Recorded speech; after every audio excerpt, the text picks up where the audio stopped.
this is my last podcast, as you guys are aware. So I thought it'd be fun to just chat. There's been a lot that's happened in this year, and a lot of good, probably some bad in there somewhere. That's how life goes. Sprinkled in. A lot of Like lot Red of, Hots on cookies that don't belong there. surprise. Yeah. Gotta keep you guys on toes. We've almost kicked Nick out of our group because he likes peppermint. You didn't know we got that close, did you? I didn't. Wow. Didn't know that was a discussion. Okay. Side chats. You know. Yeah. But I mean, we've got a lot going on. Thankfully, we're all basically at near ground zero, being fathers. Yeah. Yeah. With Nick deciding to kind of restart, and Actually, for our friendship, it is amazing that this kind of shows you how you evolve into the people that you surround yourself with. Because when we all started hanging out, Nick had a kid, but well beyond the years. we weren't really sure. You heard about him. Right. Apparently hated Didn't us. see much of it. but then within the past couple of years or few years, I guess, because Brody's 3.5, but we all had kids again. Yeah. Yeah. Became fathers again, Yeah. or new fathers again. I looked at this kind of like, I don't know how you felt, honestly, but like when I looked at our friendship, like I was very grateful that, our alpha dad tripod, depending on where we're looking. What text thread? But like I love it. Love hanging out with you guys. You guys mean a lot to me. But Nick, as you were like ready to kind of see your son go and be a man, I was like, well, fuck, Nick's gonna travel the rest of his life. I'm never gonna see this guy again. Right. And so like from a very selfish standpoint, I'm like, oh, I'm glad Charlie's here because Yeah. you kind of are stuck here now. Basically, just thanks for doing it for us, man. Yeah, you I mean, I couldn't imagine without you guys. No, that is definitely on the radar of like, hey, we're gonna move somewhere smaller. We were talking about downsizing and like we're in travel. It's gonna be great. Like but I think because we became closer with you guys, like when I was younger, I was 24 when I had Caden. Yeah. No one else was having kids there. So my whole experience of like having a kid was more just responsibility by yourself, solo time. Like you just didn't have that to share with someone. So in my head, I'm like, I don't want to do that again. Like just kind of be isolated raising a kid. And the more I grew and it's just like kids are just not, it's not going to have another one. And I didn't have one with someone I really loved or anything like that. And that was a big factor. And so I think, yeah, to your point of who you surround yourself and realizing what a family looks like and being able how to interact and kind of with people that share values. Thought to myself, it's crazy I'm not going to have one with Sarah, who's someone I love, I know is my soulmate, and we have the same values and thinking about how we could raise a kid. It's like seeing you guys do it and the joy it brings. It's like, this is how I'm going to miss out on a pretty good experience. Yeah. So it wasn't for y'all, unfortunately, but you guys did influence our decision, I think, subconsciously of like, off the record, we can talk about it. right, yes. I mean, but yeah, no, I mean, seeing where you guys, just the joys that you guys can have as a family, raising a kid together with the same values and the same kind of goals in life, I think is just huge. It's gonna be a whole new experience on my end. Yeah.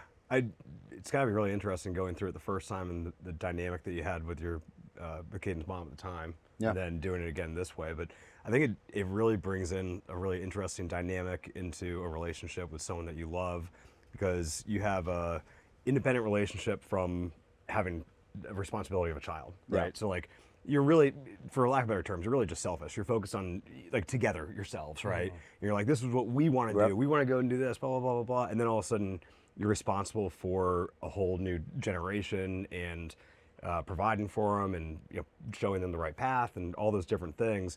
And suddenly your partner is so much more than just like a friend. It's also someone that is really making very important decisions that will steer the path of another life together, So That's what I know.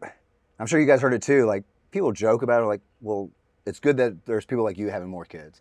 And I just, you hear as a joke they're saying it, but it is so true. You are shaping the future of that generation, hopefully, if you have an impact, and then their friends and your group. Yeah, and not just her. So Brittany and I, when we were doing our thing, she asked my question, and I kind of got on this topic of like, we have such a responsibility, and I'm grateful for that. But this responsibility is so huge when you think about not only are we going to affect, Brody and Charlie's and Logan's life, but like whose lives are they gonna then affect? Like we have the power to, like, when you think about like how the tree grows and we have the power. We won't see it, but we have the power to affect so many people's lives down the road. And like when you think about the people who have done really good things and like they've impacted so many people, like our job is to make sure that our kids are that person that can create, great, memories and just be a positive impact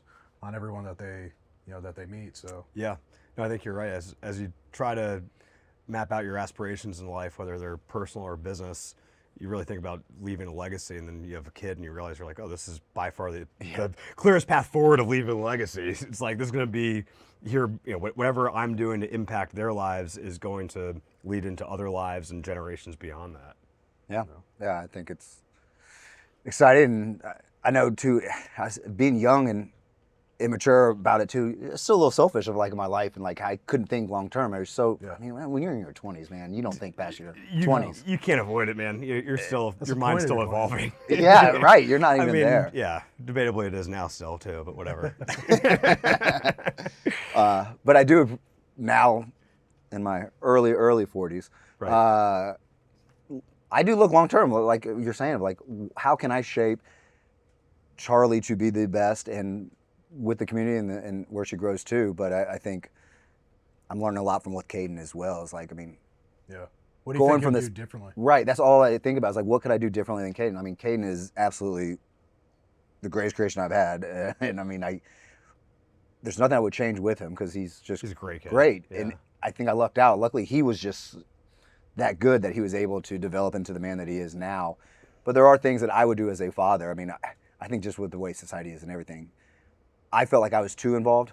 Like, I didn't consider myself a helicopter parent, but I definitely wanted to be involved as much as possible with his activities. But I think I maybe took his voice a little bit as well because I am a louder, more vocal individual. And so sometimes I think he just got used to me answering questions or telling him what to do and him not having the opportunity to figure things out, mainly just in sports. And that's the other thing too, is because I'm a sports guy. Is like, well, I need a coach. I need to make sure they're getting the best coaching and all this. And I think that just, luckily Charlie's, I mean, she's a girl, so I probably won't have as many opportunities to coach. Yeah. But also, even if you'll be the most competitive softball coach you've ever seen. Right. I'll be on YouTube looking for every drill possible.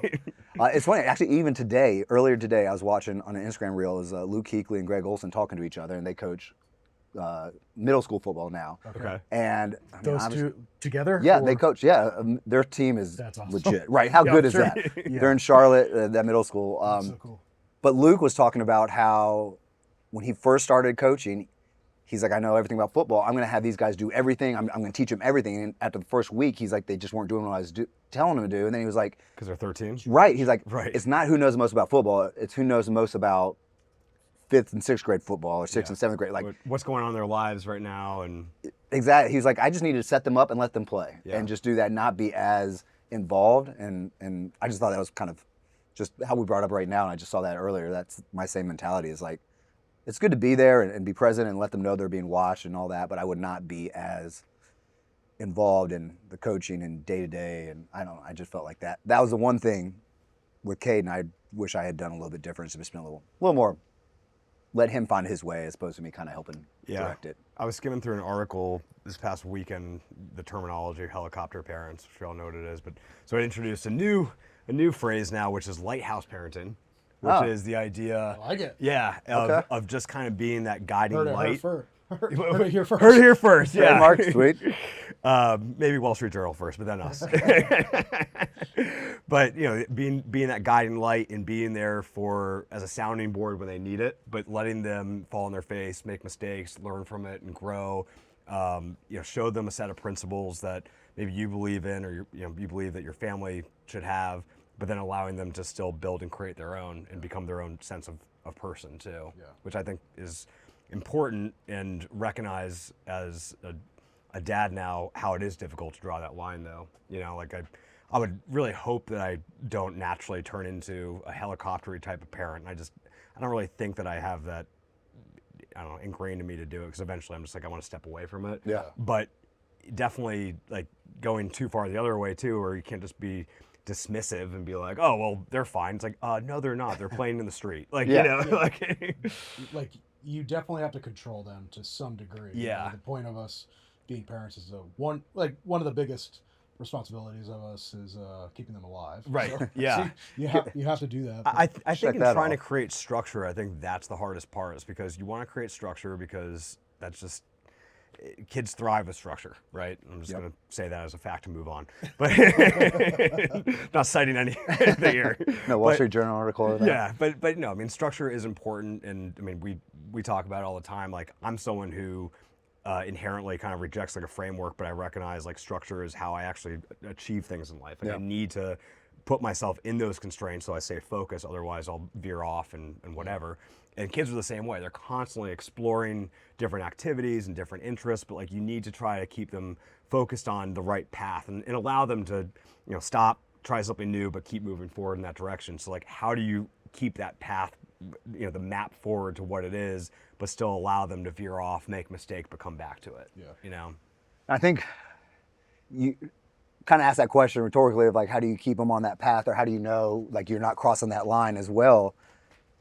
And I'm just thinking about it now, but like with our group and like as we grow, I think we have that kind of priority that we need to hold each other accountable as well. If we Yeah. do see, because I mean, I'm sure we all have our beliefs and we have what we see out there in in society as well. We can't parent everyone else, but Yeah. I think if there are things where you're like, all right, maybe they are getting a little too loose on some things or something like that, that we should have that responsibility to hold each other accountable. Like, oh, I think, 'cause I mean, we've all seen parenting where I feel like kids have the power now. Yeah. Like, it's been such a switch. Like when we were growing up, it was whatever the parents said, or at least when I did, it's like, it was more of that kind of conservative, like the dad went to work, the mom was at home, and like when dad came home, it was, don't do bother what you're him. told and- Right, like he's got to unwind, and kids, you're over there, be quiet, don't be heard, kind of thing. Right. And I think it's swung all the way the other way of like, kids are, you base your whole life around the kids. Whatever they want to do, you're there for them, and then they have that sense of entitlement where it's like, all right, they just don't have the respect for elders or hard work or anything like that, and trying to find that happy medium where it's like, all right, they respect their elders, but you're still pretty involved with them and doing things like that. Yeah. But I think we do have that responsibility to hold each other accountable if we do see things like that. Yeah, as good friends. Kind of strained. Sure. Yeah. Of course. Brittany had asked me a question about like the shaping of the ideal, the vision of what a man or father should be, and like how I was influenced, like what was my example and all that.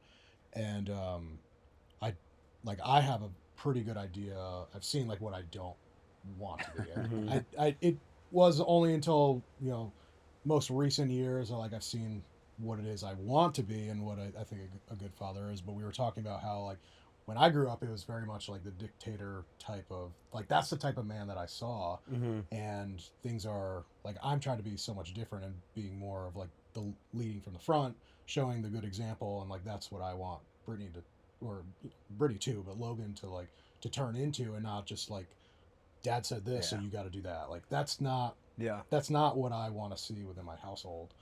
So just kind of going back to like you mentioning what you grew up in, the dad goes to work and then comes back, like, but in how it's really like we passed the middle. We did. I think you need that strong leadership, but through example and all that, when we pass it, now the kids are running and dads are passive and just kind of, the kids are running the show nowadays. Yeah. Yeah.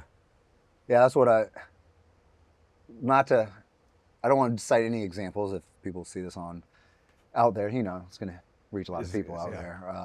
Well, Brittany said I have 7 viewers, so it's 7 not bad. already? 10 subscribers? I mean, I don't know. Well, if there's 3 here, and So yeah, I mean, no, but I don't want to. But anyway, that's the one thing I've always done is I've noticed now that kids are always right. Like if a kid comes home and says something happened to me, the parent's on the phone with the teacher or with someone else saying, "What did you do to my child? Why did you do that?" I never trust a child. Kids lie. That's what they do. I did it. They do it now. They always do it. Yeah. Back in the day, when I came home and said something happened, my parents were like, "What did you do? This was your fault." Like, I don't care what you said. So I still think like that. And I've been in that situation too, where I'm like, okay, I'm going to trust. And then I go there and say it. And then now I look like an idiot because, a kid lied and I took his word over an adult's word. Yeah. That blows my mind. Like, I see that constantly now where a kid will accuse something of like whatever it might be. And the parents, especially with Facebook and all this online, when you're in these community groups, they just jump on there and they're just blasting someone and saying, my kid said this happened and this happened.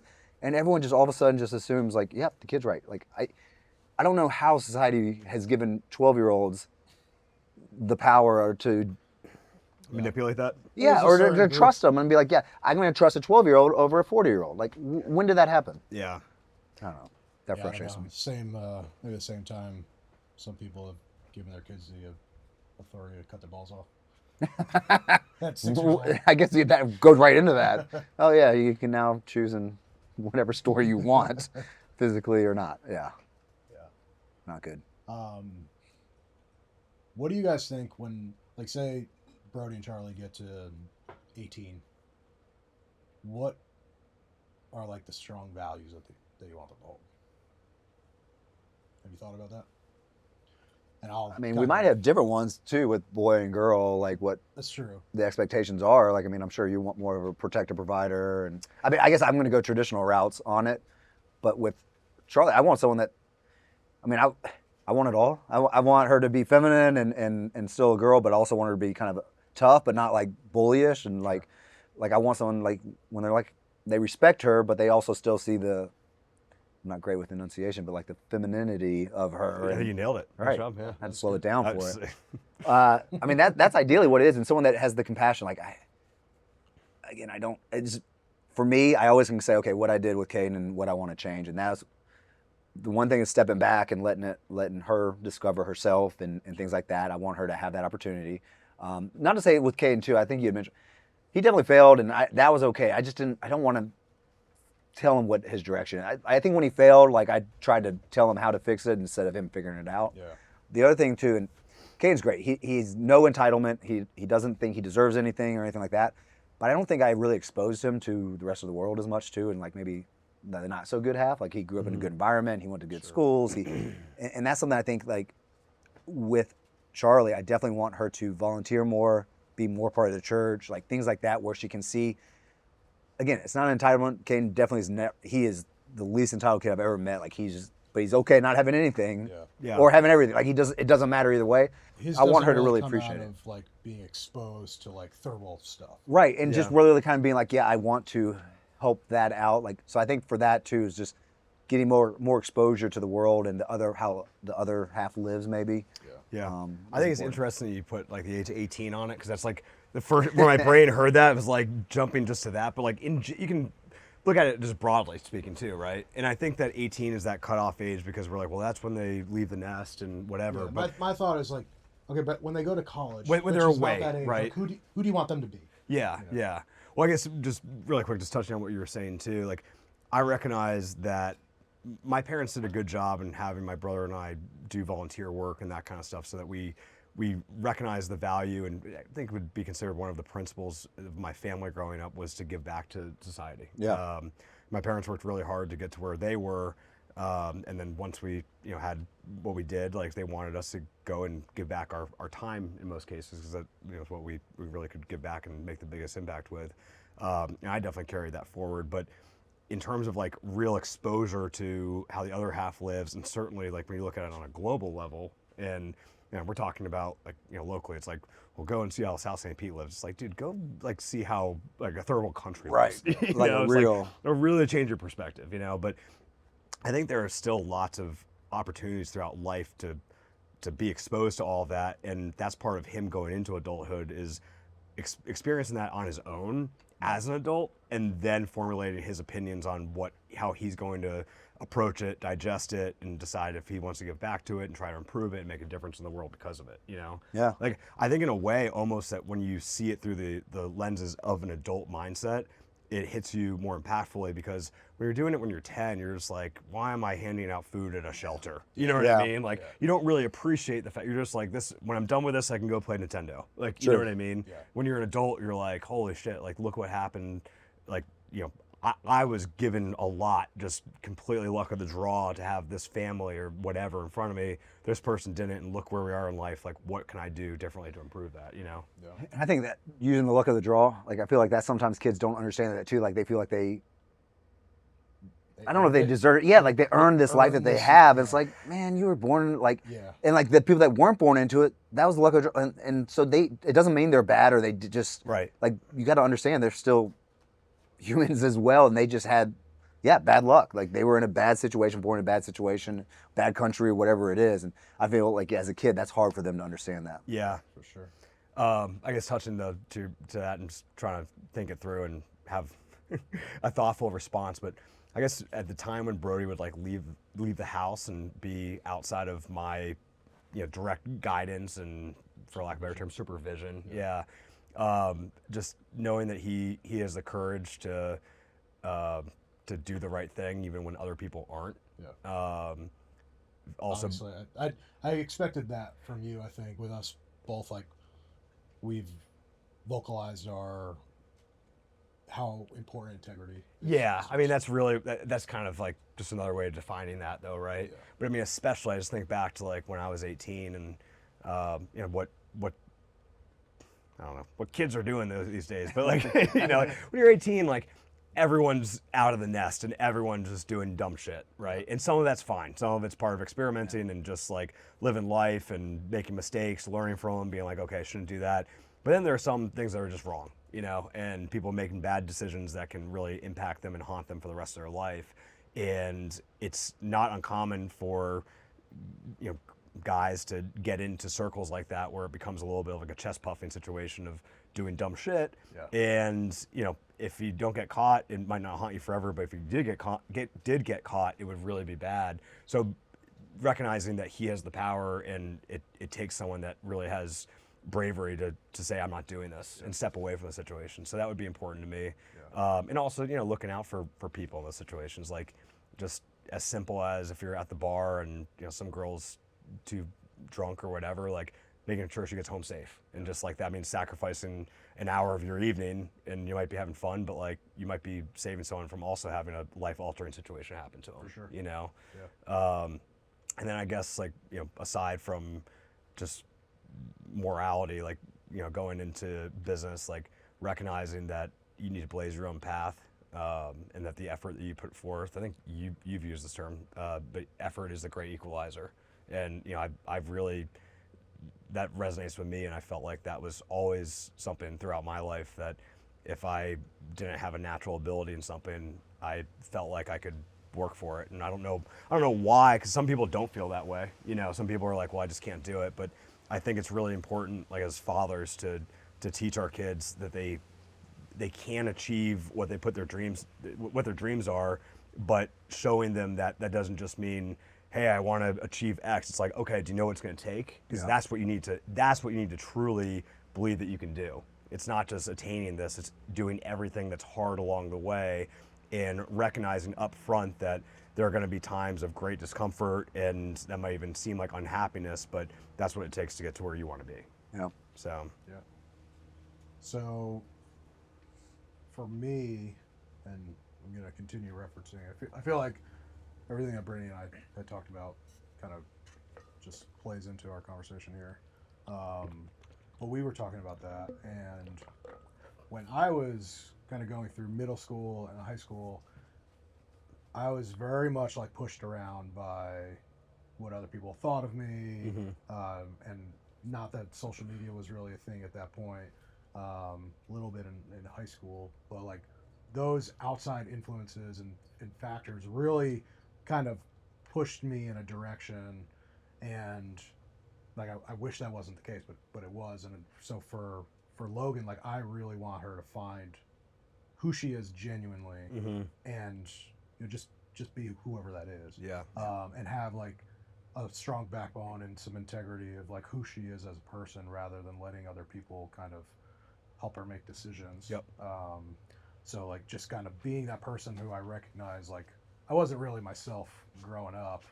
I don't want to see that in her. I want her to, know right from wrong, but then choose right from wrong, and just kind of chase like what it is she's super passionate about. I think there was a lot of things that I probably missed out on because I was worried that like, oh, what do people think about me? Sure. And it's like just such a stupid thing. But as a kid, like other people's opinions are are everything. High school is everything too. You didn't know anything like this was the most important time of your life, Yeah. and there was nothing past. Right. Yeah, Right. Well, to their credit, you only know what you know, right? So like if you've only experienced 14 years of life, that's all you have to base your lens off of at that time. And it's funny too, like, and our parents told us, hey, there's so much more. We never listened. I'm told Caden, hey, there's so much more. He didn't listen.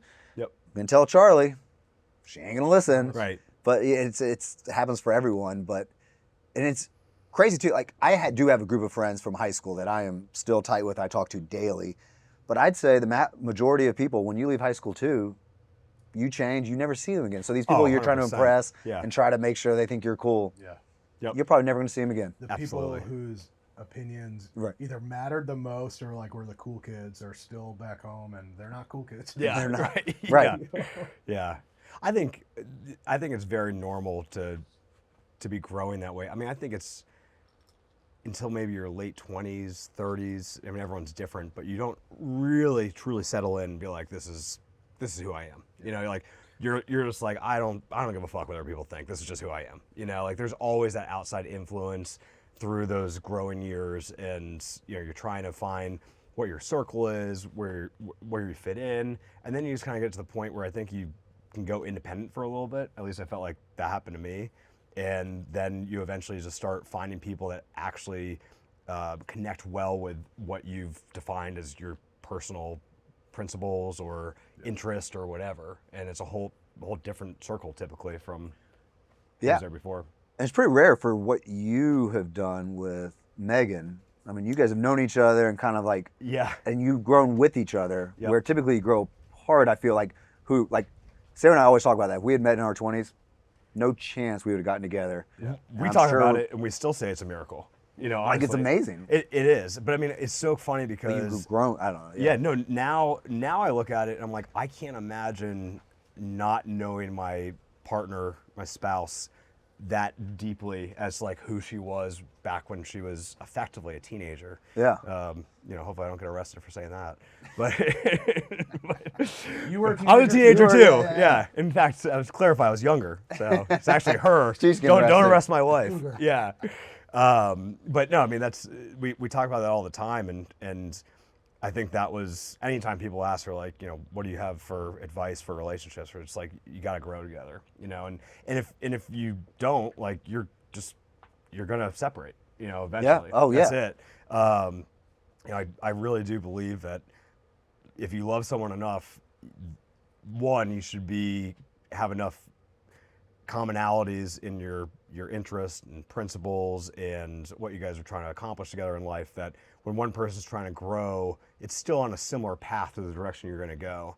Yeah. But it might not always be completely aligned, but if you are dedicated to that person, you need to find a way to grow with them and accept it. And you guys need to figure it out together, you know. And Megan and I have gone through that in lots of different ways. You know, our fitness journey together has always been something we fall back on. And we've evolved through that. But just, I mean, we always joke about how there's like that was so many versions of Bennett ago. Like that's right. Like 3 versions of Bennett ago. Yeah. I'm sure you and Brittany the same thing. If you guys had met when you were in your 20s, early 20s, that would have been a... I was still a boy. Yeah. Yeah. Yeah. I don't think I really, really evaluating this. I don't feel like I really grew up until like really when I started going to Berg. That was kind of when I started to become more of like a man, and you know, a couple years in, that was like when I really changed. You start thinking more long term. Yeah. And kind of thinking more about like who I am and just, you know, just learning that. And yes, I mean, like before then, which it kind of lines up with basically when we started dating. Yeah, I would have been the child, and she would have been fed up with me. That's for sure. And part of what you guys talked about in the very beginning too, of who you surround yourself with. I mean, I know we weren't when you started like close, but I'm sure you saw Tony or some other people that had more of a future. Like you started seeing people that had things together and were looking long term, and then you were kind of looking into yourself, like, okay, what am I doing? And that shapes you. I think it, like even for me in my 20s, I was like in my middle school and high school, good group of people. Got down here, probably between 24 and 28, the greatest group of people. The ones that just enjoyed that immediate satisfaction and gratification, Yeah, like just going out, partying, like it wasn't long term. And then I'd say when I got into my 30s, I started more being around people that were career focused and family focused, and that's where you start looking at yourself. And so, I think who you surround yourself does play a big factor on shaping who you are. Oh, it's huge, dude. I mean, I think that's a big part of it, and that's why, I mean, we see it for work. I mean, we end up having people that come from the fitness world that come onto our team. There's a lot of commonalities between people that are willing to put in that kind of hard work in the gym to achieve what they want. It carries into professional aspirations as well. Yeah. You know, This is kind of off topic, but you ever see like if someone's really successful and they get a nice car or they show you their trips or their boats or whatever, and everyone's like, that's great, oh, you did so well. But like if someone's in really good shape and they show off their gains, oh man, what a douche. Like, but they put more work into that than I feel like in the business, but it's still kind of the same mentality of the hard work that you put into well, I think the certain guys that things. show off their cars and stuff are douches too. So. Okay, good. All right, as long as we're all on the Might same. just be a difference of opinion. No, I mean, it's at a certain point, I just kind of look at it. I'm just like, dude, it's different strokes for different folks too, right? I get yeah, but also in my head I'm like, yeah, you make a lot of money for like someone else, like you're selling someone else's, you're like whatever. Where fitness and nutrition is like you're building yourself. I just think you're doing that. Yeah, it's two different scorecards, right? Sure. So like, if you work in like the finance world, a lot of the times, like, you know, obviously the money is the scorecard. Yeah. So they want to show off their trophies, and that's what it is. If you work in the fitness world, it's all about your gains. That's the scorecard. So you show it off, and it's like you're showing off whatever. Yeah. I hate those people who live in HOAs and like work out with their shirt off. Do you? They the worst. Then everyone just talks about the them guys like just, they walk their dogs with their shirt off for no reason. Yeah. It's It's like, like, what are you worked doing? hard. Jeez, put your shirt on. I hate those guys. I had an interesting thought last night after I was. Did you write it down? I did. Okay, good. Yeah. Is this So I have another would you rather that no one? What's that? The easiest would you rather ever? No, this is kind of in line with what we're talking about. Let's see if I have it. Okay. We are only as wealthy as the wants we fulfilled. If a billionaire would trade everything he owns to be young again, was he ever truly rich? It was after a couple breezes. So that reminds me of this video that I probably saw on like Instagram or something, where this guy was going around asking people like, hey, basically it was like, would you take $15 million today, but then you die tomorrow? And it was That doesn't kind sound like of a very good deal. No, Yeah. I hope most people Can't said even no, spend right? it. Yeah, exactly. yeah, I think everyone said no. Oh, It was this like a kinda seconds or the something? point of it was like, Oh. money only means so much. Like Yeah. It's like if it's a sacrifice to your life, like what is money? And you know, Yep. like if you're not able to get out there and continue doing the things that you do, or just like whatever, like money is not I the agree. ultimate happiness. Yeah. You know? Well, that was, I was doing my, doing some goal planning and stuff for next year. And then that came into my just frame of thought as I was like thinking about priorities and like where to put them, which buckets and all that. It's like how to make sure I'm not just making them all focused on trying to attain X just because that's the finish line. It's like the stuff along the way is really what I think is the most meaningful and important, in trying to focus on those steps along the way and what those are like. Yeah, I mean, every single person, when they ever tell the story, it's like, oh, if I could have done anything better, it's more time with the family. I mean, the time is the thing you never get back. And it is tough to find that balance of, okay, I'm earning enough and putting enough time into my work to provide a life that my family can enjoy and that I can spend time with them. I mean, there's always that balancing act of how do you do that? I feel very fortunate that we live in a time where, thanks to technology and a combination of other factors, we can, I mean, all three of us work from home, right? Yeah. And that means you get to spend time with your spouse, you get to spend time with your kids, with your dogs, way more than you would otherwise. And yes, I mean, just like today, Brody coming into the screen during our meetings is sometimes inappropriate, but it's, those moments aside, it's really nice to be able to just, when I'm done with a call, look over and see my wife and son hanging out there, rather than being stuck in a cubicle somewhere. But catch-22 on that as well is, how well do you unplug when it's like, all right, it's family time, vacation time, and you're still like, oh man, I got this email I got to get to at 8 p.m. tonight. Like, It's hard. It is hard. I mean, that's definitely for me personally, it's like not a it's not a strength. I'm not going to admit it's a weakness, but it's not a No, strength. no such thing as Definitely not a weakness. strength. Yeah. Yeah. It's my weakest strength. Yeah, right. Of all my strengths, it's the lowest.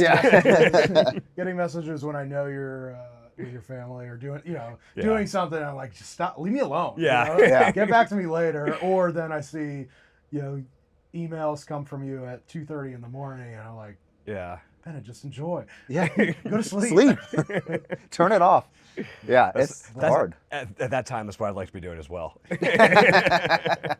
But kind of when you brought up Brody coming into the screen, like from the outside perspective, like, oh, that shouldn't happen. Yeah. But what a viewpoint that I've tried to have recently is like, this is my life. Yep. If we're operating a business, you started a business, and your son is in the screen, this is your life. It's your business. I agree with you on that. I just one of the moments today that we were having an important conversation. Yeah, like, but yeah, I that I understand, but like, I just have tried to look at things a little differently this year. I think that's the It's like, correct mindset to have for it, though. I like, agree. and I've learned that when you talk in like need, should, stuff like that, that's because you're comparing whatever it is you're going through or like what you want to like what would other people say. Sure. So Yeah, I've really tried to point. cut out need, should, all this stuff, because it is very much like why? Right. Why am I saying that, or Yeah. why is that the case? And it's because like, well, that's how society thinks. Sure. So I'm Trying to appease others with it. Yeah. Yeah. So I tried to look at things that way, a lot recently, and just like last Monday when I was putting a pork butt on the smoker, it's like, well, you should be doing that during work. Why? Why not? Oh, This is my absolutely. life. Yeah. Yeah. So just kind of a viewpoint that I've had recently. You're doing to repeat the past. Middle school, you're doing things based off what people Exactly. wanted, and now you're doing it now as Here we well. are, yeah. Yeah, you're Sorry. perfectly set up to be smoking at all times. Yeah. So there's no excuse for that. Yeah, Tom hooked it up How I for. designed it. Yeah, right. Yeah, that is crazy. I mean, the older I get too, and I feel like you have to earn it. I mean, when I first started working, I was in the office 8 or earlier and worked until I got done. Like it was a battle to get to where you can have it. But it is crazy to think though that like the normal society is Monday through Friday, 8 to 5. You're focused on that, and that's just the bare minimum. Yeah. Like when do you get the family? When do you get the errands? When do you get to do things? Like you're supposed to do everything on the weekends, and then where's the free? Like it just blows my mind on when you kind of step back and look at what the expectations are, and you're supposed to be on call all the time and ready to do that. It's just not sustainable, healthy, or enjoyable. Yeah. I like the catch-22 that you mentioned. To stay on that, I like the blend of work and life. Like obviously there has to be some separation at some points, but like it's also such a blessing to know that I could travel somewhere, Yeah. and I can still be somewhat productive, and I Yeah. can know that like, hey, we may be out west, but I'm still like kind of making some money, and like there's a comfort there. Do you feel like sometimes when you travel and you're working, so like that's a good example. When I went out west and saw Ian, but you were still connected. Do you feel like you somehow have a different perspective and your mind is almost working from a different angle than it does typically? Like I found sometimes when I go somewhere else and I'm still working that it almost like gives me a refresh, and I become like my thoughts come from a different perspective and I can become more productive or more creative, I guess. So I think the creative is like the mindset that I shift into, because I start thinking like, I start thinking when, like, that's a good example when I was out in Montana a couple weeks ago, because when there was something that I needed to do, like my attention was needed, my thoughts were like, how could I maybe the next time I'm out here, that need no longer be there? Yeah, How sure, could I- right. That's a good point. How could I set up a system or process or something like that and continue building and creating so that next time, if my phone was to ping 10 times that day, well, how can I cut that down to 5? Yeah. Or something like Yeah, that. that's So a good definitely point. shift into more of a creative mindset, and I think it's because of that. It's Yeah. like, how can I enjoy this more? But also the detach from the day-to-day I start to think of like not necessarily problem solving, but just like how can we create more. Yeah, I think also just like the environment around you, it's slowed down a little bit than like the day to day you mentioned, and that can just help like slow your thoughts down a little bit too. Yeah, it works for me. It's not like just with business too; it's with everything. Sure, yeah. I start to think of all the other different things that I want to do, and like, naturally, there's always the how can my health improve when I get back? That may not be that may not be a creative thing. Maybe that may be problem solving. Yeah. But I definitely feel more creative, and thankfully, when I travel, I think my mind works better in the mountains and stuff like that. Yeah. This place is more peaceful. Where like, if you have me go travel to Miami or something, and I'm walking the streets of Miami, like that's not where I'm going to be creative. Sure. Or you can vice versa and have a kid, and you only have a finite number of hours, and you're pretty efficient in those That little does blocks help. of windows. Yeah, no doubt about that. Well, I mean, that's where the whole like lead yourself first thing kind of came from for me, is identifying how I can be most efficient so that for Logan and Brittany and whoever else, everyone on the team, like my stuff's done or hopefully done. So like I'm not thinking about that the entire day. Yeah. So yeah, you learn to be a little bit more efficient when you have less time. It's just like when you have a project or something to do. Less time you have for it, the more focused. I forget how they say, but like the more time you have, you're gonna fill up whatever time you have. Right. You know, if you have a couple days to do a project, you're gonna do it in a couple days. If you have 2 weeks, you're gonna do it in 2 weeks. Yep. You know. So. And that's real for me. I was always a procrastinator, and I don't know if you were always this way. I feel like you're very on top of your stuff. I am, but I think the fault that I get of it is sometimes I recognize that I need to have things like that, so I feel like I need to be go, and then that'll make me like schedule things too tight for comfort sometimes or that kind of thing, you know. But I don't like that. Yeah. That's when Andrew's run a little bit late. It happens. I'm not gonna necessarily say it's always my fault, but That's your weakest strength. that is, yeah. I just want to point out I was here before you today. You were very much. You were. I There- looked 405 or something, 407. I don't know. 2. Or 20. Yeah, sorry. Yeah. Depending on what time, Well, I'm gonna blame time it. zone you're in. Sarah's having a rough day, so I was just going for a walk with her. You know, Right. trying to get back. You Priorities. guys would never Okay, do that great. with your wives. Just a better husband. Did you have your shirt off? No, I actually had the long sleeve. I was The cold. other shirt. Yeah, it was very windy. Our circles, talking about how like our circles influence us earlier. Obviously, I have 2 very fit humans as fathers who are in my circle, and I feel like we've done a pretty good job of surrounding ourselves with people who are really fit.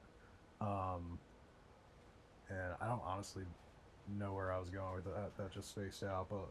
Well, we take the compliment. I mean, Thanks. Keep going. No.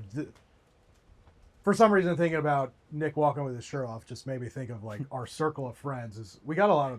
Do you think about that often? No, I don't. Be honest. You made him lose his train of thought. Right. Yeah. Ooh. We surround Well, ourselves with a lot of people that We focus do. on that. We do, and like I think it's like obviously good for us, good for our family. Good for our kids. Good for. Our I mean, kids. saying that. But like I think I notice like you guys being who you are, and then the other people who I kind of surround myself with, like you don't allow me to fall off very much. Mainly, and not even because you guys call me out, but mainly just because I feel like I'm, if I'm slipping, I feel like You I'm gotta falling keep up. behind. I feel like John doesn't give himself enough credit. No, though. he always is like, Yeah, it's like- I'm fluffy or I'm. Dude, you were like on top of it more than anyone I know, both in fitness and work. And then You like, just PR'd a 5K from a year. Sarah, when we got home, she's like, John has been on top of it for a whole year. Right. Like, from that, you haven't slipped up at all throughout this thing. You've only gotten better. And you're always like, oh, yep, I've had a bad week. No, you haven't. Like, it's right, whatever. unbelievable. Oh, whatever. Thank you. I don't know. But I think indirectly we all push each other without meaning to. Well, I think we all have a common high standard, right? Yeah. And so like We have our own high standard, which puts a standard for all of us. for 3 of us, right? Right, Yeah. Yeah, but I think it bleeds into household. Yes, of course. Like, you guys influence me. She feels very much influenced by me. You know, I don't know how Sarah and Megan are, but I know that like us having that influence on each other and the accountability helps make sure that everyone in there is kind of keeping on their shit too. Yeah. You know, it's kind of like that downlight effect. Yep. Well, for some reason, Sarah looks up to you guys more than me, so I wanted to discuss that. Well, I think Megan communicates better with you two than me because Very true. We do keep you on your She schedule. doesn't even know that I'm here, so. She thinks we're doing shrooms somewhere. She just started doing them, thinking, well, I'm coming there. Oh, he left these in the fridge for me. Sweet. How many do I eat? Yeah. Well, that's my portion. That's why my phone's been buzzing the whole time. I was wondering, again, off topic, but when you see us running and we do our times, Me, you're saying? me and When John, I we watch you guys run. we watch us and we put. Are you like? Does it just kill you knowing that you could crush us and just be that. like, oh, good job, guys, but I could go out there think without running of if I didn't all kill moments myself. across like my normal life, that's where I have the most FOMO. Is when Us you guys running? When Running. you go running, yeah. I figured you Is that would a because real statement? Yeah. one, you used to do it. I- Two, yeah, you could you probably used to be still fast. beat us. I used to be a so it's just more big frustrating. runner. So like, Yeah. and I'm like, dude, look at all the fun. They're going to do a 5K together. Yeah. So, yeah. I don't even know if we told you we had I mean, we Chick-fil-A don't run and donuts together. afterwards. Great. I know Parts you, after. but it's all about achieving things together and then, yeah, going to eat afterwards. And I'm not invited to the after meal because I didn't participate in the first part. So, Yeah. Yeah, that's true. That's what I did think though. I'm like, I bet Bennett like hates seeing it because No, he'd do so well at it. I'm always happy for you guys, obviously, when you Well, do yeah, it. I get that. Yeah. But Yeah, I mean, but I'm you happy still with make anything the you guys crushes. do. I would love to just be able to run, but, Yeah. you know, whatever. I can't. Look at our times and think, what's slow pokes? I know. I'm glad you don't because I know that one time we did run a mile. I was like, oh, Bennett hasn't ran in First mile in years. 3 years. I was like, I'm gonna crush this guy, and then he just sprints out a 6-minute mile, and I'm like at 7:05. I'm like, mother. Yeah. Well, I appreciate that. Did I tell you my first mile was 7:16? Nice, dude. And then, well, the wheels didn't fall off, but No, you did really good. they got slow. That's a great pace for Yeah. 5K. I was feeling overconfident. I was like, all right, well, I'm gonna go back to the car and get my phone. I'll come back and meet you at the finish line. Like, I was gonna be done so early, and I turn around and John's like right behind me. I'm like, oh shit, either I'm really slow or A John's lot of faith. picked it up and he crushed it. Yeah, running was like one of the things when I was a kid. So I was a super chubby kid, and so I can see it. Yeah, I mean, just see if I don't work out for a while. Yeah, I'd love to see a photo. I would too. dude, I'll show you one. I'll around Christmas time I'll have my mom get a good one. Oh, nice. Do you think that influenced how hard you go to the gym? So it did. So To when I this was, day too. Not today, but it built that foundation. So like, I rather than just relishing and being like a chubby little kid, I came home and told my mom I was going to run a mile every day. And so I'd get home from school. At what age was this? Like 3rd grade. Wow. Okay. So I'd get out of the car, put on my running shoes, and my brother was a great brother, and he'd time me from the stopwatch every single day. So I'd do it every single day when I got home from school until I started like being the first kid in the presidential fitness. Oh, yeah, I mile remember that. And doing that, and then did track in 6th grade, and then by 7th grade, because I went to prep school, so they had middle school and high school. And by 7th grade, I was in the varsity track team, and just went up from there. Didn't you wrestle too Yeah, I wrestled in high school. in high school? Yeah. Okay. Mm-hmm. What was your weight class? 135. Do you remember that? I Weight? was 140 in 6th grade. Yeah. It's probably been a while. I remember I think it was 6th grade. There was a different. We had black bear football because that was like our team, the Black Bears or whatever. okay. Yeah. And there was a different, like, I think it was supposed to be age groups. But also You were weight too classes. heavy. And I remember I couldn't play with my friends because I was fat, heavy. I was at 140, and I had to be bumped up to the next one. And I was like, that was like a changing moment for me. I was like, I didn't play, and I was like, this is going to influence me for the rest of my life. And then, I found the weight room and, started, I was never like, I'm still not like a 6-pack guy, but like, But moving weight around. that was like a pivotal moment, just kind of how I viewed myself. Yeah. So now, like, although I have a very, I think, good relationship with my weight and all that, I still refer to myself and still always look at myself as like a fat guy. But yeah, that like, I won't say haunt me, but it's something I think about like all Yeah. the time. Yeah. I think it's important. I mean, you got to have hardships and things that you overcome like that, because that's how you prove yourself that next time you have something hard come up, you can overcome it, you know? Still waiting for that. I've just really been Easy- blessed with easy athleticism and cruising, genetics. It's like one day that'll come. You really have though. Like that's not even a joke. No, I will. Yeah, genetics is. I mean, I'm not saying you haven't worked hard, but you have good hair. It's- you have a jawline that you passed on to your son. right. That jawline. Actually, his jawline's better than yours. It is. It's Yeah, unbelievable. It's really good. That dude's had a mop on his head forever. That you just lose all his features, and all of a sudden it's like he has pretty eyes. He has a Right. jawline. Like, what has this guy been If doing? your army doesn't work out, he just go model for Abercrombie. Yeah, does he Right. not realize he was well, a lady killer? Just like he didn't Right. get out of a beater and sweatpants. Right. It's opened up a whole new world for him now. I don't think he. I don't want him to know that now because he's in. Solo. He's in for another four years. So don't get too casual. So talk to us about that ceremony. I'll tell you what, man. Like I just knew he was graduating. I was like, okay, cool. He's going on. Like it'll be fun to watch him. I just can't wait to see him. I haven't seen him in 7.5 weeks. Like going from where you see him every week, like that's just a lot. Like just seeing always. And even though I didn't, because we split time, I texted him. Like we just always communicated. So it was harder than I thought not seeing him. Like I wasn't prepared. And then for the graduation, I mean, it was twofold. Like one, they were running, and all the guys look the same. And so like when he ran by originally, I didn't recognize him. Like I didn't see him. To be fair, he was on the other side of the group, so it was like it was. I'd had to see through him, but luckily his brother was there, and he actually spotted him. He's like, "Oh, he was there," and they run back through, going the other way. So he's gonna be right behind us, or right on our side where we were standing when they were doing the first run. Yeah.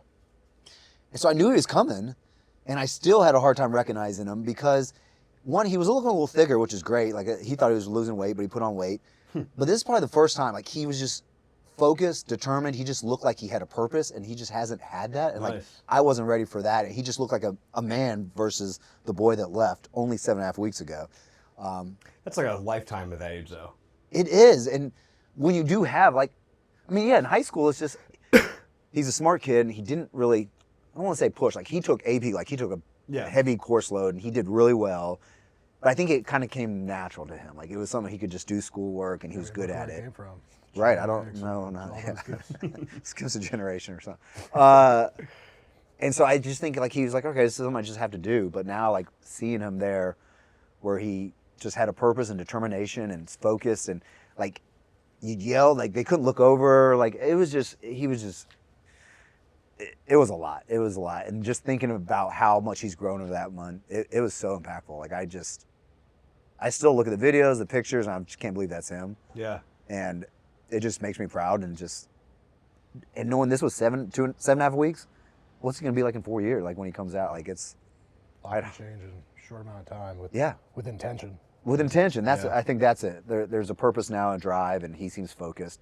And he just came out like, because his letters originally were like, oh, this is a mistake, I don't know. And then you could just see him start morphing and realizing this is a good thing. Like I'm excited, and he called when we were here the other day. He's like, this is great. He's like, I have a good roommate. Like, I'm excited for what's going to be. I don't know if I read the text, but he's like, I was nervous about doing this because I thought it was going to be a bunch of like nerds and dorks because it's like cyber intelligence. He's like, everyone here seems to be really cool and chill, and they like to work out and all the things that he just wants to do. It's like, That's awesome. this is great. Yeah. And as a parent, you just never know. And that's the other thing too, is like he did really well in school. He got a bright future scholarship. Mm-hmm. So it's like, okay, do you want to go to college? Like that's something like you give him those options, and you want to be like, I mean, growing up, what I would school is the only thing, like you went to college. That's what you did. And here it's like, I don't know, schooling's whatever. I mean, if that's what you want to do, you can do that. Or if you want to go to trade school and learn that and a couple of years of apprenticeship and then start your own thing, there's an option. Or, hey, here's military. If you want to do that, that's like something I probably would have liked doing if I redid it, just because I was a big structure guy and thinking, hey, you get out at like 45 or something, you're good and you can do something that you're passionate about. Because I think for me personally, I do something I'm good at. I'm not passionate about it. So for me, like that is appealing. Like, okay, put in time, and then you can do something that you really enjoy later. And then you don't want to force them to choose one of those paths, because I don't want to be like, as a parent, you don't want to be the one that pushed him there. right Yeah, if I you get didn't it, like yeah. to do it. And so it was. How did you feel about him deciding to go military rather than going to college? So the reason he gave two reasons. One, he's like, I'm kind of over school. And I get it. And then you hear what goes on in there. It's like, our school's really the best places for people to learn. Like there's a lot of idiot teachers, and I don't know. It's just you can learn so much now through other courses and classes and just life. Like I wasn't as adamant you need to go to school. And then he said he knows he needs structure. Only high schooler I know that said, I know I need structure. Yeah. Military is it. And he really does. He thrives. He's a good guy. If you tell him, hey, do this, he'll do it. But if you say, hey, what do you want to do? We're doing nothing. So I think this is one, and I think it's going to push him out to where he will gain more confidence. Again, from where I think of me being always there and always kind of coaching and giving him opportunities and doing that, he maybe lost some of his confidence and didn't realize how good he was at things because he was just used to me just giving him things almost like play this position, do this or that. And I feel he lost a little bit of the taking chances. And so I think that the military is really a great thing for him to build his confidence, realize what he is capable of, but still keep him that structure and direction that he needs. Mm-hmm.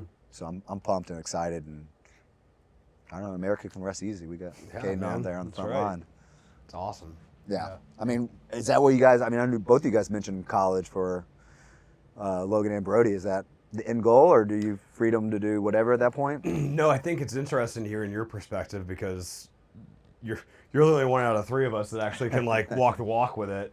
I don't really know when it comes to school. I mean, you mentioned something that will get me on my soapbox.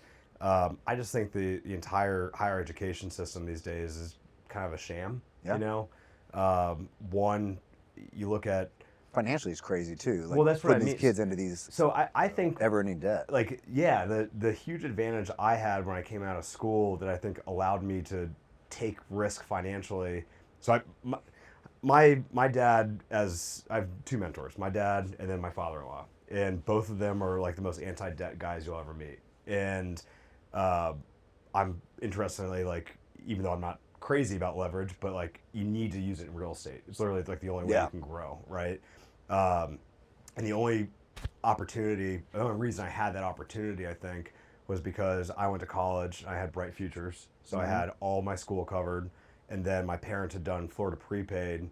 But because I got bright futures, they basically got that money back, so they covered my room and board, and everything else. They were just like, that's for you to figure out. If you want to go, you want a car, you want car insurance, you want beer money, whatever. Food. You got to do that, which was great. I mean, that's like a very reasonable, right? It's like, we know that you're safe, you have shelter, and you're getting all education. Your food plan your first year, right? It's like that kind of stuff. So like you're safe, and like basically, if you want to find stuff to screw up, like you got to find money to do that. Right. Yeah. But anyway, the whole point is I got out of school and I didn't have any student debt. Yep. So that allowed me then within a couple of years to save up enough money, which still wasn't a significant sum because I could buy houses at that time for like 30 grand, but enough that I could get a down payment for a hard money loan and have money to do the rehab and start building a rental portfolio that way. Because my point is I think like the college system these days is set up so that you're like my roommates, who some of them had the exact same situation as me, but they still went on and took on student debt because they were like, well, it's just available. It's just so freely. It's so easy to get. So I'm just going to get this so I can go and do, so I could have party money. You know what I mean? Yeah. And they came out with student debt as a result. So I think the system's set up that way. And then, I do think that there is value to kids that apply themselves in that environment. I wasn't really one of them, but I don't fault the school. I mean, I think I went to UF, and I think that a university that large with so much state funding has enormous opportunities if you really want to educate yourself in specific areas, right? And great professors that you can go and talk to. I wasn't really interested in that. I was interested in having fun, but I was also interested in trying to. I wanted to be out in the real world, so like I wanted to try to start companies and businesses or whatever. And so like I learned a lot more by doing that during my time there than I did from any real classes that I had. Yeah, that's what I was gonna ask. Is like from college, and for me as well. Is I got a degree. Yeah. I don't think I used any of my schooling at all. Yeah. So that wasn't that beneficial for me in my future. But what I learned with the social interactions and meeting people and those experiences, I think were worth the 4 years there. Yeah. But could you do that somewhere cheaper? I mean, my thought these days with the availability of information on the internet is one, I mean, literally like Harvard, you can go on and watch their courses for free. You just don't get a diploma at the end. Right.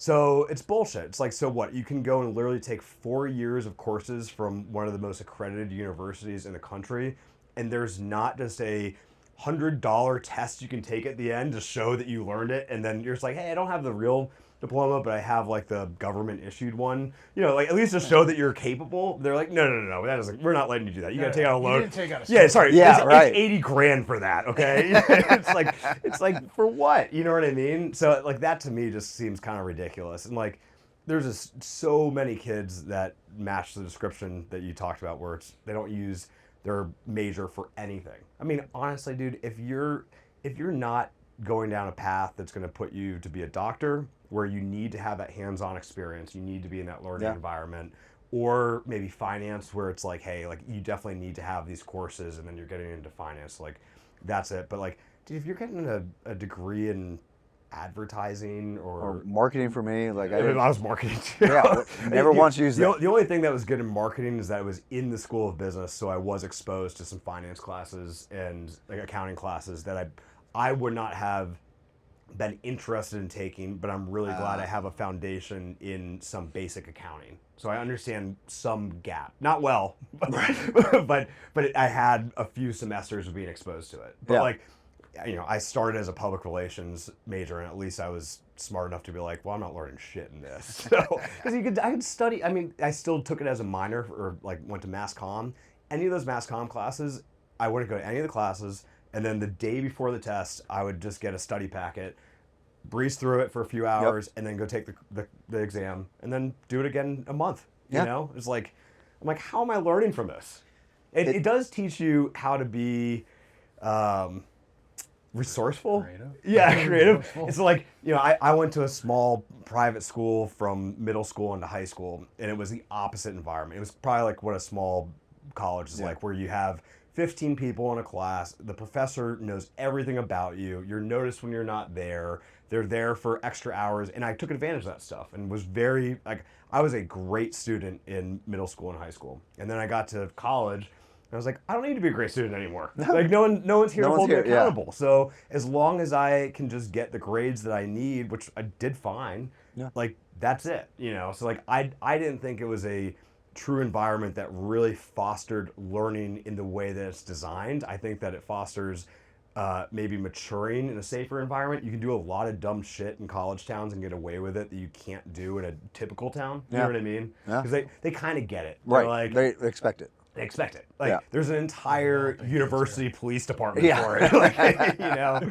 So anyway, but so I was interested to hear a little bit more about what your thoughts were on Kate, because I can get up my soapbox and talk shit about the education system all I want, but then be like, well, bro, you still probably get a degree, you know? Right. I mean, so it's tough, because that's the world we live in, where you are handed somewhat of an advantage by having that versus not. which is funny too. It depends on what you do with it. In my line of work, like that's what frustrates me more than anything is if I'm looking for a new position, and it's like I want someone that has 15 years experience and they need to have a degree. Right. Why do they need to have a degree? Experience? Right. Yeah, after 15 years of experience? Right. Like what could that degree be providing this individual at this point in time? That's someone that had 15 years experience that did not do. Like They wouldn't have got 15 years of experience. it if they'd- almost goes back to the whole thing of like the structural norms of what you are just expected to do or ask is like, why? Like that should think out, like just think for yourself. Like, oh, that frustrates me more than anything in the world. You feel like, and so we'll see what you do with Brody if you think on your own. But yeah, that's my biggest thing. And I mean, kind of not the best comparison, but even when Sarah and I got married, like we were looking at these venues and doing all this thing, and we're like, oh yeah, and we're like, it's so expensive to have these venues. And I mean, I know you guys had weddings and big nights, and they were a lot of fun. I don't love how much yours did. But it was like one night. It was a wedding. Yep. It was the wedding and then the reception, and then that was it. And you didn't know a lot of the people and all that. And we're like, why are we? That's not something we want to do. We don't really dance or party as much anymore. So we just said, all right, we'll do just a ceremony, and then we're going to do a weekend beach house where we invite all our friends down. That's no one to the ceremony, but it's something. And that worked, and everyone seemed to enjoy it. It's like, it's hard to step out of what society expects you to do. Because you need to explain to everyone. Right. Yeah. Well, so many people are like, so do I dress up? I was like, it's literally a beach house on the beach. It's a weekend. Just chill. So like, what do I need to bring?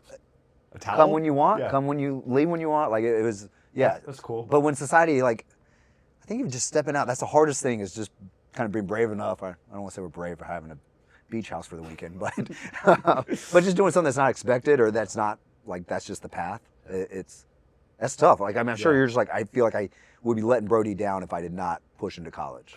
I mean, I'm not pushing my 3-year-old to college Well, at the moment, but I'm just saying, like, you know, I think that's the natural direction that, again, everyone expects that it's going to go. Which is funny, as you as a business owner. Well, Megan and I have talked about it, and I've actually said I would be, like, I feel like if I do my job right, that by the time he gets to high school, he will have the option to then go and start, like, going down a career path, you know, like, of whatever. I mean, real estate is amazing in that way, that it does provide that opportunity to people to build wealth just in using simple math, right? Yeah, literally, right? But the one thing that whenever I talk about this, and I like to talk to my parents about it, they always kind of put a pin in it. They're like, yeah, but you needed this 4 years to mature. I'm like, yeah, I'm fair. So, like, you couldn't have been doing that and been successful probably at 19, because you'd still be doing the same dumb shit, just trying to also run a business, and it wouldn't have worked. Sure. So, I mean, honestly, like, a couple of the ones that I started in college, like, I had a pedicab business. I mean, that one of those was that I was like, okay, well, I'm just going to be partying, and I'm going to have these guys from the UF cycling club riding these pedicabs for me, and they'll just give me money at the end. And after like a few of them did it, they're like, yeah, I'm good. I'm like, well, I don't want to do it. And what am I going to do with these things? Yeah, and it's like, okay, you realize, like, you need to be fully invested into doing something like that and be willing to do every role of it that's necessary when someone steps away. And, But, I wasn't mature enough at 19 to recognize that. No. So. Well, John, you seem you've always been trying to do business as well, though. Like, ever since I've met you, you were always doing your own bands, cater fit, real estate. I don't. So. Did you ever have a corporate? I don't even know if you've ever had a corporate job either. Just internships. Yeah. Yeah, and I didn't graduate college. So. Seem to be doing all right. I think I'm in. Yeah, I think. As we sit in rocking chairs in your front lawn here and on the farm. Which I feel like you got an extra one. I got an extra one for today that I will be returning. Does mine have a tag on the back? Right on the same As Nick's does? No, it's over there. Yeah. Is that what this blanket's covering? No. You don't have to have that on there. It really pulls it together. Yeah, I feel like I sit in a unique position because I didn't get a degree, and just like, I mean, I guess that's it. Like, I didn't get a degree, but also being someone who has always like wanted to start a business and like create. I notice what you guys gained from college, and I think what I would hope to either replicate with Logan, either if she goes to college, great, or replicate it in other ways, like the social skills. Mm-hmm. And like you say, you don't really use your degree, but like I can tell, like even when you write an email and stuff like that, like I can see where college kind of shaped those different like mannerisms that you have. Any writing stuff came from high school for me, but but there's probably things you're there's probably other things. GPT now. Exactly. But yeah, like I notice where you probably, you took some things away from college other than just like. Of course, you can't go in somewhere for 4 years and take nothing, right? Yeah. So, but I think the social skills is like where I want to see. Like if Logan decides not to go to college, we got to figure out a way for her to develop those social skills. Sure. So like I definitely want to encourage her to be in as many sports and clubs in high school. And I think as you guys were, kind of how you just said that, your writing is from high school. I think if you take high school very seriously, like you're probably set up well enough. You don't need the education side of college if you're going to go into like something that's not a doctor or something super specialized. I think you could do pretty well in society with just like a high school degree if you went to your classes and you really, which not every kids do, which is probably part of the reason why you need secondary education. Yeah. But I think really I would like to see Logan see, the entrepreneurial spirit and business building and all that as she grows up, and then whatever she chooses to do is fine with me. necessarily think she needs college. Yeah. Well, I think both the college option and the military option provide the same social and networking type of benefit, you know? Get people from all over in one area. I think one of the scary parts of just being like, well, let's just, you know, raise the kids so that by 18 they can step into a family business or something like that. It's like, well, where is their social, you know, aspect of it? You know, like they can't just be hanging out with a bunch of whatever will be at that point, 50 something. I would probably I don't know want how to math works, whatever, right? You guys might be 50s. Yeah.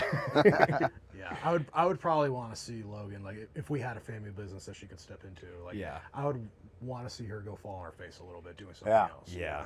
You know? Let her cut her teeth without risking our, you know, our legacy and finances. Fair. That's why my buddy I moved down here with, his dad owns a construction company, but he came down here with me to do that. He worked for a construction company and fell on his or another one? No, another one down here, did it for a couple years. And expectations going back to take that over and learn that. Yeah. But yeah, his parents were the same thing. It was like, nope, go out there, see the world, mess up, and then come back when you have a little more experience. Smart, yeah. Yeah, she can do it. She can do whatever she wants, as long as she's not coloring her hair rainbow colors and turning into a man. I'm cool. Perfect. So. God, what if Kate never went through any of those phases, but that would be tough. Yeah. But it all comes down from parents, right? I think a lot of that is what is permitted. You know, kids are always going to be pushing the envelope of what they can get away with. And the second that you say, yeah, hey, we're okay with this, it's like, okay, great. You know, they're going to try it. Yeah.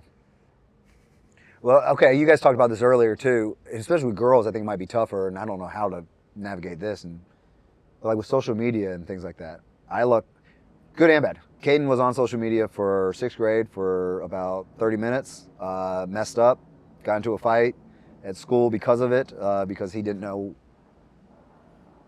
realize what.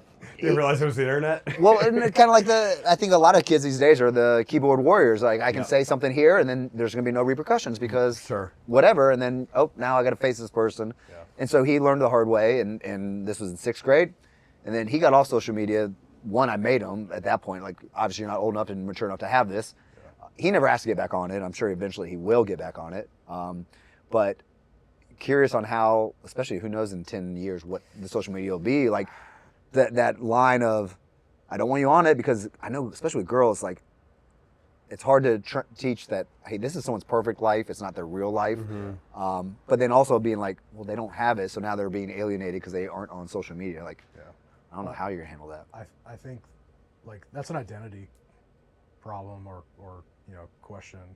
I know for Brittany and I, like, we're gonna be very much intentional about our time in the church and make sure that she is very confident that like she doesn't need to be loved by the outside world. You know, she's gonna understand why she's here and being loved by God. But like, I think a huge, you know, responsibility of ours is to make sure that she, as I was going back to before, like, she understands who she is and is like, you know, she knows she's genuine and she just kind of isn't seeking that outside exterior you know, praise or whatever. So I think that's the biggest thing, is making sure that they're feeling fulfilled. Yep. So that they're not looking for it out. Yeah, not feeling empty and looking for, you know, you see the girls who have the daddy issues and stuff, and like, it's, you know, that's a prime example of what happens when they're not like loved. Yeah. So. I don't know. It'd be crazy to think what social media is in 10 years from now. That's true. It'll be like in a chip in Right. our arm. Who knows? Yeah. Elon's got It's come so far. I can't imagine like how they continue to develop and improve it. So, we'll I don't know if improve is the right word. That's true. Evolve. Evolve. I mean, we keep going into that whole Wall-E movie, right? Like, right. They were so far ahead of his time, but like we were literally in the footsteps of being that society that's just focused on the TV screens and not moving anymore and just floating around. Yeah, so many screens. I think that's part of why we love being here. We have the opportunity to just like you definitely more feel grounded here, huh? Yeah. Yeah. You know, I can put a bounce house in the yard. And Yeah. like, hey, we don't need to look at the TV today. We can, you know, So that's been really nice. But yeah, screens are. I mean, look at your freaking truck, man. You got a TV in that new truck. I know. I'm ready to watch a movie in it. Probably can. I probably will when I'm driving home. Oh, which one? Maybe I'll ride back to with you. Big movie guy. Let's crush 2026. Let's do it. 75 hard. Oh yeah, Nick's ready. All right. Well, okay. Whatever. I'm not even gonna get into that. But like, so yes, I will get into it. So 75 hard. You guys, we're all in great shape. Right. We pretty much follow 75 hard anyway. You guys have done it before in the past. You've done it multiple times. Right. All you're doing right now is alienating your family and friends. And that to you is a benefit? No, we're trying to bring you into the circle. No. We're trying to ask you to join. That's Yeah. You're cutting out We're enjoyment. We're inviting you. You're cutting out enjoyment. Dude, embrace the hard. Will you not hang out with me when I'm on 75 hard? Well, you not hang out with me is the thing. Why wouldn't I hang out with you? All right, I'll meet you at Olivia's. That's fine. All right, just watch me. They serve a steak. I can measure that. All right, Right. just saying. I don't see where the benefit is. Like to me, it's like, oh, you're missing out on opportunities to enjoy things. All right. Think about after 75 hard ends, and I'm feeling super ripped and sexy, Okay. and I'm like, Nick, for 7 days straight, let's go party. You're gonna be there for that. I won't be able to hang that. Right. I won't be able to handle that. Why? Because that's just too much. Like, why go to the extremes? Why not just do something you can do forever? You're doing something for only 75 days. Why not just do something that's I feel like sustainable? that's the point. You do it for 75 days, and then you've reset your balance so you can sustain. But you're sustaining now. Do you feel unbalanced? I think I could dial What it back do a you little think? bit. Dial back what? Like just, I like to challenge myself and just see what I can accomplish from that, and then I'm But like, you okay, I have can do it. accomplished this. Yeah, but like So you know it's you can do it. It's a reminder to do it again. It's like every year. But you'll get a better John from March 15th through the times where we can be at the beach doing all the fun stuff. You'll get a better version of me. Than who you are Like- right now? Like mentally, yes. No, I don't believe that. Because then I think when you get off 75 hard too, then you're still like, oh, should I be having this? Should I be doing this? I just put in all this work. That was definitely the case for a little bit. Right after. Right. Yeah. You jumped off it and got back on it. Well, yeah, I like doing it. See, that's the thing is like you But- set that bar so high that I feel like then you feel worse because You can't- now you're. I mean, no, you can't be in overdrive 24/7, 365 days a week. But you can do it for 75 of it. Why do you need to be in overdrive at all? Why not just drive? I don't know, because I like to get fast. I like to go fast. All right. See, I like to do it because I feel like we are handed so many things outside of our control that we need to overcome. So when there's something that's completely within our control, we show ourselves that we completely handle it 75 days straight, and then we're done. But the control you're doing, so you live your life right now. Let's say you have one workout, say it's 2 workouts. You Okay. read, you drink water, you follow a diet relatively. So you do everything. Yep. The only thing now that you are cutting out of your life My is indulging in dinners or going over a certain calorie count. Right. That's the only thing that's changed in 75 hard. Yeah, but I think it goes both ways. So like, You if do. I like this time, this time of the year especially, right? It's like, Yep. okay, so usually I'm pretty good during the weekends, and then we start getting into this time. I'm like, well, weekends I'm gonna just Yeah. whatever I want. I get it. And then it's like, well, this past weekend it's almost Christmas, so I'm gonna let it loose this week, right? Yep. And it's like, okay, well now I got to figure out how to get back down and where I need to be, right? I get it. Oh, you're not so far off that it's going to take you like in a drastic. And all it is you're missing out on maybe one dinner a week. That's all that you guys are doing. No, that's not true. Yeah. That's really not true for me. So I'm not working out twice a day for 7 days a week right now, All right. which probably smart. You know, you can't do that. Well, it's a every walk or 3 something, years. but yeah. Can be. Well, it can be, but if I'm going to walk, I'm putting some weight on or something. It's a hard walk. right? Okay. But I like to look at, and 2025 is kind of where this whole like viewpoint like came from. But like looking at the rhythm of the year, I'm enjoying December. Yeah. Right. I'm enjoying from Thanksgiving to the rest of the year, Which is great. and I feel okay about it. Where last year I also kind of enjoyed it, but I was 265 pounds. like I started at a different point, and then I got to something that was like I wasn't happy with. So like I think even from like we're looking at this from fitness, but then like when I think of like how business went and all that, like there was just so much forward direction, and like by going through 75 hard and having that structure to it, I got to say no to a lot of things. And I'm not, you know, just my personality, I'm not someone when I don't really have that hard structure, because I'm like, I need to check that box, and if I don't do it, well then I completely failed. Like sometimes I need that. That's my personality. Like I come from being 160 pounds at, you know, 6th grade, borderline eating disorder. Like I do have a really hard time not saying yes to certain things. So like for me to, you know, just kind of get to the end of the year, and I can cut it loose a little bit on the food, I can slow down a little bit on work, and like spend a little bit more as the holidays demand. I'm okay with, you know, having the beginning of the year tightened Yep. and just going full speed, because I know that that's like in the beginning of the year, there's nothing that I'm really trying to enjoy. Like, yes, we can go out for dinner and stuff like that, but like we get into the spring and we're starting to, you know, clothes are starting to come off. Summer's fun. Like we're going to the beach, birthdays, like both your birthdays are in April. I'm glad knowing that when your birthdays come, we can go indulge. You know, like, Yeah. So we did. but There you go. but like that's when things start for me, and then you get to the holidays, and it's like I'm glad I had, you know, as I've kind of discussed this. Who did I discuss this with? I feel like you got to cut this out. Brady. Had this discussion with Brady. Like when you're so tight and you stick to a routine and a schedule and all that, you have more freedom, because when it comes to like the indulging and stuff like that, you're like I like to use, for me especially, the example of the beach.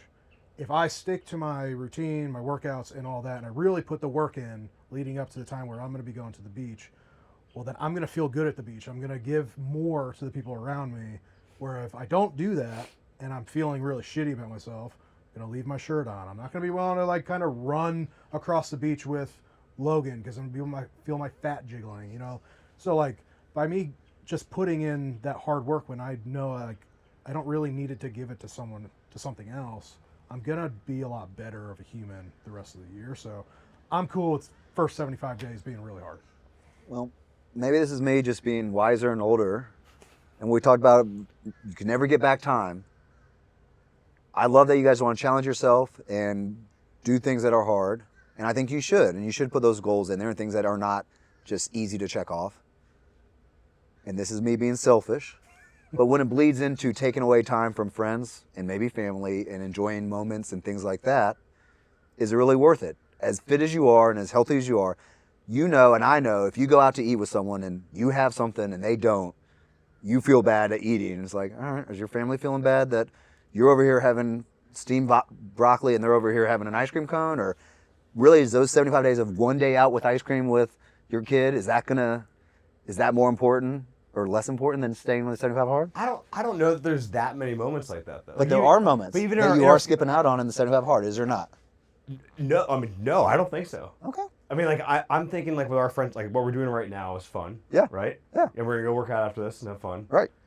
So, I mean, can we not do that for a few times during 75 hard? You 100% can. But I know we have, Fun eating. can we have our family dinner Yeah. instead of hard? I think we can. I See, mean, but this is it. Can we have the one we just had? probably not the exact Not same that one. one. But we will, the ones that are not on 75 hard will. Well, that's okay. Exactly. But then when you go out to eat with someone and someone else is like, I'm having broccoli, and then we're having cake, Oh, I feel it's like- a personal thing, I feel like but you know saying how it is. that we're having broccoli though is framing it incorrectly because like I mean, you know what I mean. you can pick whatever diet you want in 75 hard. Right, I Yeah, know. I could eat cake for every meal. All right. I'm just saying. If just we're put it in out a- there. So just so you know, my 75 hard is going to be with higher calories this year, which I definitely look forward to. I'm going to be doing harder workouts, but like, you know, I could squeeze it in. Hey man, if that's it, just as long as you're not missing out on Most restaurants have a steak. opportunities to enjoy. When I did 75 hard, Megan and I still went out to dinner, and I literally would just get the Yeah, steak. you went out like every Saturday. Yeah, like I mean, you just say, hey, do steak and just please no butter on it. And Yeah. Just saying. I feel like your mannerisms are saying something different than what you're going out of your mouth. But He's angry. He's gonna be happy for us, but he's angry. I will be. I mean, yes. I don't know. It's different beliefs of like, all right. yeah, I think you just don't like the competition. You do a really good job. One, you're less psychotic than Bennett, but Right. also, actually, Bennett's more like neurotic sometimes. I kind of compare you to Lucas. little both. To Lucas, your dog. Just like when you're on when you're on something, you're on it. Yeah. Like Yeah. that's your personality. You have really good, just like you're very disciplined. You are like, as Sarah has posted, you do the boring stuff over and over and over yeah. very well. Yes. I battle with that kind of stuff. That is, I just like, that's a fault of mine, or a flaw, not a fault. It's a flaw that I recognize. So if I'm being like really aware of who I am, It's a lesser strength. it's a lesser strength. True. Like I gotta recognize what works and what doesn't for me, and do the things that are going to get me closer to where I want to be, that play to my game. Yeah. So I need that checkbox. I need that thing that like says I can't do this and that, because it's gonna, in the end, I'm gonna get closer to where I want to be. Yeah. I know I can hem and haw about this all day long, but yeah, in reality, I'm probably missing out on one dinner during the 75 days with you guys or something like that. So it's not. I'm making a bigger case than it is. Or I feel like we can come over and cook. I which got we a all- smoker. We can have good meals all the time. Right. That's very true. All right. I apologize. Yeah, I'm glad we documented this little dispute. Yeah. Show it to our wives. Man. Show our wives. They're gonna like me. They're gonna be like, yeah, Nick's fighting for the family. Well, But really, I'm fighting for me. you are. Yeah. Your wife's a nutrition coach. She is. Great one. She'll be happy for us. I don't know. She might be on my side too. I'm gonna have Sarah sponsor us during 75 Hard. Yeah. Use it for the before and after photos. If she sticks, Sponsored by C Nutrition. I'm actually gonna up the ante. If she supports us and when we go out to dinner, eats exactly how we do, I'm gonna pay her. Oh wow. Wow. Wait, pay her. Pay for her. I'll pay for her dinners. Oh. Nice. I'm not All volunteering. right, I'm that. cool with that. That's me. That's just him That's saying a that win-win. for the record. This is where I separate myself from. So you're the only one feeling bad eating your cake and ice cream while we're having broccoli, and apparently we only eat broccoli. Yeah, steamed broccoli too. Steamed broccoli. No butter. That's no a, salt. That's a cheap thing to order out. I can pay for that. Yeah. True. All right, cool. All right, let's go work out. Thanks for coming to my porch. Yeah, dude. This was fun. I like porch talk. I do. Porch talk was cool. Great.